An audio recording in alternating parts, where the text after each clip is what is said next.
আলোচনা শুনেছেন, আপনারা চুক্তি শুনেছেন এবং সরকার কর্মবিরতি এবং কোনো চুক্তি নাই এই ধরনের একটি পদক্ষেপ গ্রহণ করছে, সেই বিষয়ে আপনারা বিস্তারিত আমরা এর আগে থেকে বলে যে সরকার এখন দেশি বিদেশি লুটেরা কায়ানি স্বার্থবাদী একটা গোষ্ঠীর মুখোমুখি দেশের জনগণকে দাঁড় করিয়ে দিয়েছে।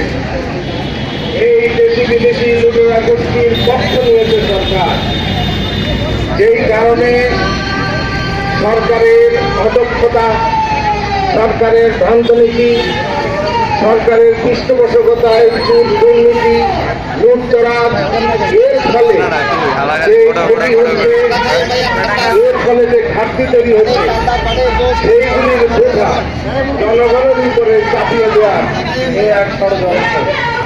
এটা বিগত দিনেও সরকার করে এসেছিল, কিন্তু এবার গ্যাসের মূল্য বৃদ্ধির মধ্যে দিয়ে জনগণের সামনে একদম খোলাসা হয়ে গেছে যে সরকার কোনো যুক্তি ছাড়া, যেখানে সমস্ত কোম্পানিগুলি লাভজনক আছে এবং যেখানে কোনো রকমের যুক্তি নাই, তারপরও এই দামটা বাড়ানো হয়েছে।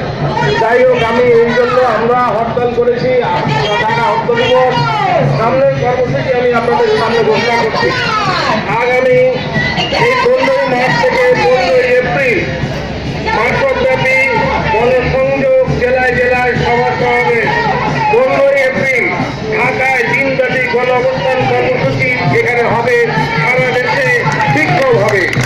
আর এই কর্মসূচির মাধ্যমে গ্রাম থেকে শুরু করে সারা দেশ থেকে এই লুটেরা গোষ্ঠী এবং সরকারকে যদি পিছনে না আসে, খাওয়া দাওয়ার কর্মসূচি এরপরে পালিত হবে।